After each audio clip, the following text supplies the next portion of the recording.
Мамлекет башчынын апта ичиндеги ишмердүүлүгүн айтып берүүдө эң негизгилеринен баштоону эп көрдүм. Экрандан алыстабаңыз, эфирде президент Жапаров. Урушта туруш жок дейт элибизде. Өлкө башчынын бул жумадагы иш кыргагы абдан ыкчам болуп жатат. Азыр болсо биз Азербайжандын Физули шаарынын аэропортундабыз.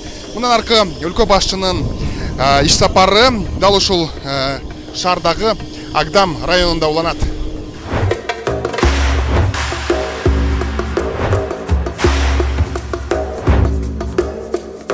3 июль Азербайжандын Агдам районунун Хыдырлы айылы жумушчу сапары менен келген өлкө башчысы Ильхам Алиев менен бирге жаңы салынган айылдагы үйлөр, социалдык объектилер менен таанышты.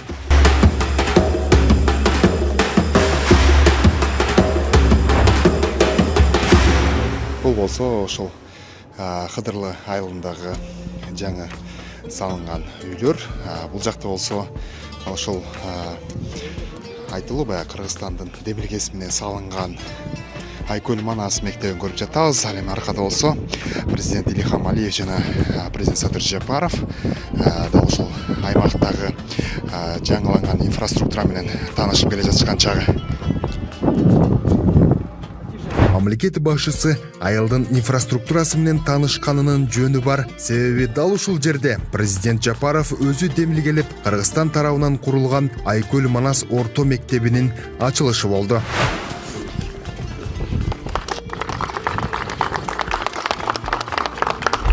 Кыргызстан элинин атынан Азербайжанга белекке курулган мектеп 528 орунга ылайыкталган. Өткөн жылдын март айында башталган курулуш толугу менен аяктап пайдаланууга даяр. Мектеп 2,7 гектар аянтка курулган.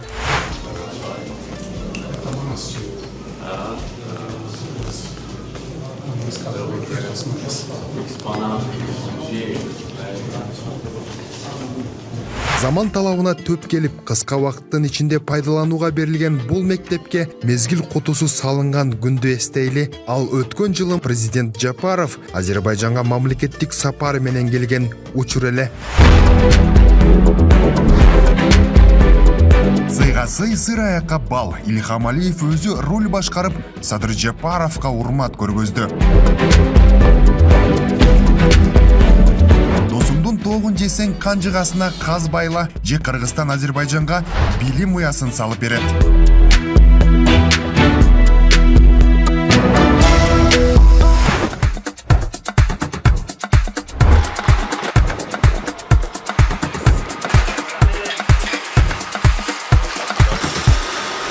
Эки элдин ынтымагынын символу болгон билим уясы 3 окуу блогун, спорттук жана жыйын залдарын, ашкана, китепкана, физика жана биология лабораторияларын, 2 компьютердик классты, ошондой эле бардык керектүү окуу административдик жайларды камтыйт. Айкөл Манас мектебиндеги бул компьютердик класс экен. Бул жерден биз Залкыр акын Токтогул Сатылгановдун портретин, бул жакта болсо Чыңгыз Айтматов жана дагы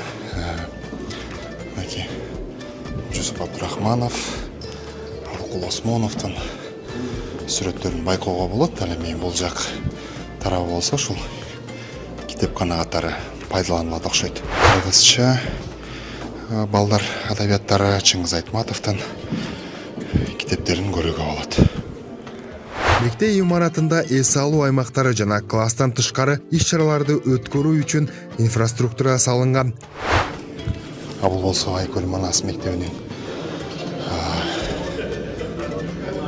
чабалекей жүрөт.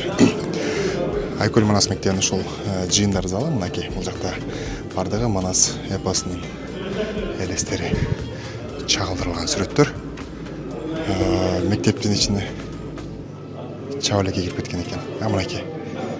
Эң кызыгы, жыйындар залында Манас эпосунун каармандары чагылдырылган көрүнүштөр орун алса, дал ушул залда чабалекей учуп жүрөптүр. Кыргыз элинде, түрк элдеринде чабалекей береке, тынчтык жана узак жашоонун символу деген ишеним бар. демек билим уясы кыргыз азер достугунун түбөлүктүүлүгүнүн символу болот көрүнөт. Лидерлер Айкөл Манас мектебинен чыккан соң Кыдырлы айылына көчүрүлгөн 2000 адам үчүн курулган үйлөрдүн жашоочуларына ачкычтарды жеке өздөрү тапшырышты.